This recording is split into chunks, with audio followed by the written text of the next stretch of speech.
Cinema താരങ്ങളുടെ സംഘടനയായ അമ്മയിലെ തർക്കം പുതിയൊരു ഘട്ടത്തിലേക്ക് കൂടി വന്നിരിക്കുകയാണ്. ഇന്ന് രാവിലെ സിനിമാ സംഘടനയിലെ പ്രധാനപ്പെട്ട മാലാ പാർവതിയും അൻസിബ ഹസനും നടത്തിയൊരു വാർത്താ സമ്മേളനമാണ്.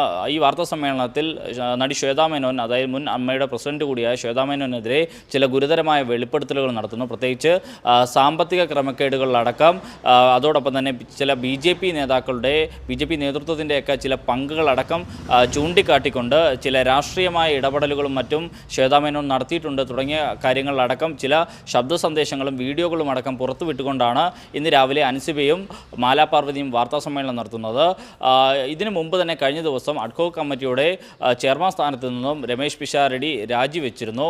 കോടതി നിർദ്ദേശത്തിന് തൊട്ടു പിന്നാലെയാണ് രമേശ് പിഷാരടി രാജിവെച്ചത്. അതേസമയം തന്നെ രമേശ് പിഷാരടിയും നടി ശ്വേതാ മേനോനും തമ്മിലുള്ള ഒരു ടെലിഫോൺ കോളിൻ്റെ ശബ്ദം പുറത്തു വരികയും ചെയ്തിട്ടുണ്ടായിരുന്നു.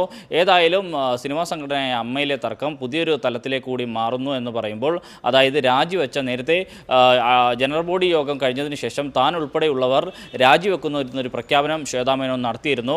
എന്നാൽ കഴിഞ്ഞ ദിവസങ്ങളിൽ ഇവർ രാജിവെച്ചിട്ടില്ല എന്നൊരു വെളിപ്പെടുത്തൽ അഡ്ഹോക് കമ്മിറ്റിയാണ് പുറത്തേക്ക് പറയുന്നത്. കാരണം മെയിൽ സന്ദേശമൊന്നും അത്തരത്തിൽ രാജി സന്ദേശമൊന്നും ലഭിച്ചിട്ടില്ല. മാത്രവുമല്ല ഇതിൻ്റെ മിനിറ്റ്സും മറ്റും അഡ്ഹോക് കമ്മിറ്റിക്ക് ലഭിക്കുകയും ചെയ്തിട്ടില്ല. അതിൻ്റെ പശ്ചാത്തലത്തിൽ നടി ശ്വേതാ മേനോൻ താൻ ഉൾപ്പെടെയുള്ളവർ ഏതായാലും രാജിവെച്ച് പുറത്തേക്ക് പോകുന്നില്ല. കാരണം അമ്മ സംഘടനയെ പെരുവഴിയിലാക്കുവാൻ ചിലർ ശ്രമിക്കുന്നു, അമ്മ സംഘടനയെ തകർക്കുവാൻ ചിലർ ശ്രമിക്കുന്നു. അത്തരം ശ്രമങ്ങൾക്ക് താനും തനിക്കൊപ്പമുള്ളവർ നിന്നുകൊടുക്കില്ല എന്നൊരു വാദം പറഞ്ഞുകൊണ്ടാണ് നടി ശ്വേതാ മേനോൻ താൻ ഈ സംഘടനയെ തന്നെ തുടരുമെന്നൊരു പ്രഖ്യാപനം നടത്തിയത്. അതോടൊപ്പം തന്നെ അഡ്ഹോക് കമ്മിറ്റി എന്ന് പറയുന്നത് അമ്മ സംഘടനയുടെ ബൈലോയിലുള്ള ഒന്നല്ല. സംഘടനയുടെ ബൈലോകൾക്ക് വിരുദ്ധമായിട്ടാണ് ഈ അഡ്ഹോക് കമ്മിറ്റി എന്ന് പറയുന്ന പ്രയോഗം തന്നെ. അതുകൊണ്ട് തന്നെ താൻ ഉൾപ്പെടെയുള്ളവർ അല്ലെങ്കിൽ നിലവിലത്തെ ഭരണസമിതിക്ക് തന്നെ മുന്നോട്ട് പോകുന്നതാണ് ഇതിൻ്റെ നീതി എന്ന് പറയുകയാണ് നടി ശ്വേതാ മേനോൻ. എന്നാൽ നടി ശ്വേതാ മേനോൻ നടത്തുന്നത് ഒരു ഏകാധിപത്യ ഭരണമാണ്. അതായത് സംഘടനയ്ക്കുള്ളിലെ ശരിയായ പ്രശ്നങ്ങൾ ചർച്ച ചെയ്യുന്നില്ല. പ്രത്യേകിച്ച് അൻസിബയൊക്കെ വലിയ തോതിലുള്ള വർഗീയ പരാമർശങ്ങൾക്കും വേട്ടയാടലുകൾക്കും മറ്റും വിധേയരായി. അതൊന്നും സംഘടനയ്ക്കുള്ളിൽ ചർച്ച ചെയ്തിട്ടില്ല തുടങ്ങിയ കാര്യങ്ങളൊക്കെ തന്നെയാണ് ഇന്ന് രാവിലത്തെ വാർത്താ സമ്മേളനത്തിൽ അൻസിബയും മാലാ പാർവതിയും എല്ലാം വിശദീകരിച്ചത്.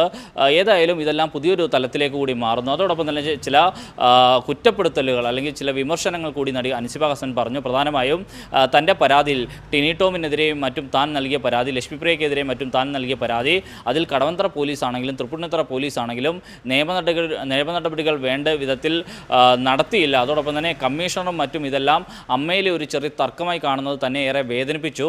താൻ ആഭ്യന്തരമന്ത്രി രമേശ് ചെന്നിത്തലയും അതോടൊപ്പം തന്നെ മന്ത്രി ബിന്ദു കൃഷ്ണയും എല്ലാം ബന്ധപ്പെട്ടിരുന്നു. അവരെല്ലാം ഇടപെട്ടിട്ട് പോലും പോലീസ് ഇതിൽ ഒരു കേസെടുക്കുന്നതിൽ മറ്റും FIR രജിസ്റ്റർ ചെയ്യുന്നത് പോലും കൃത്യമായി ഇടപെടൽ നടത്തിയില്ല.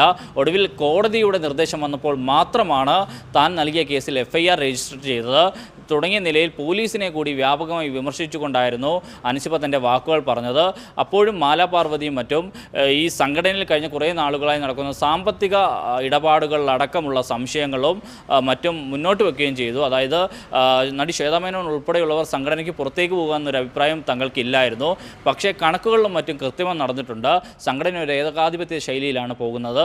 അതുകൊണ്ട് തന്നെ നിലവിലെ ഭരണസമിതി രാജിവെക്കണമെന്ന അഭിപ്രായം മാത്രമായിരുന്നു തങ്ങൾക്കുള്ളത് തുടങ്ങിയ കാര്യങ്ങളാണ് അവർ മുന്നോട്ട് വെച്ചത്. ഏതായാലും നിലവിൽ അമ്മ സംഘടനയിൽ ഭരണപ്രതിസന്ധി കൂടുതൽ രൂക്ഷമായി തന്നെ തുടരുകയാണ്. കാരണം കഴിഞ്ഞ ദിവസം ജനറൽ ബോഡിക്ക് ശേഷം വെച്ചിരുന്ന അഡ്ഹോക് കമ്മിറ്റി ഏതായാലും നിലവിലില്ല. Ad hoc committee chairman Ramesh Pisharody രാജിവെച്ചിട്ടുണ്ട്. ഭരണസമിതിയുടെ കാര്യത്തിലും, കാരണം നിലവിൽ രാജിവെച്ചവർ തന്നെ വീണ്ടും ഭരണം ഏറ്റെടുക്കുന്ന നിലയിലേക്ക് വന്നാൽ അവർക്കെതിരെ വലിയ തോതിലുള്ള പ്രതിഷേധങ്ങൾക്ക് സാധ്യതയുണ്ട്. ഏതായാലും ഇപ്പോഴത്തെ അമ്മ സംഘടനയിലെ പ്രശ്നങ്ങളെല്ലാം തന്നെ മുതിർന്ന താരങ്ങളെല്ലാം തന്നെ അസ്വസ്ഥരാണ്. ഏതായാലും മുതിർന്ന താരങ്ങളുടെ അടക്കം അഭിപ്രായങ്ങൾ കേട്ടതിനു ശേഷമാകും സംഘടനയിൽ പുതിയ എന്തെങ്കിലും നീക്കങ്ങൾ ഉണ്ടാകുക. ഏതായാലും പുതിയൊരു ഭരണസമിതി വരുമോ അല്ലെങ്കിൽ മറ്റെന്തെങ്കിലും സംവിധാനം വരുമോ എന്നതാണ് എല്ലാവരും ഉറ്റുനോക്കുന്നത്. ഏറ്റവും പുതിയ വാർത്തകളും വിശേഷങ്ങളും വിരൽത്തുമ്പിലറിയാൻ സീ മലയാളം ന്യൂസ് എല്ലാ ഡിജിറ്റൽ പ്ലാറ്റ്ഫോമുകളിലും ലഭ്യം.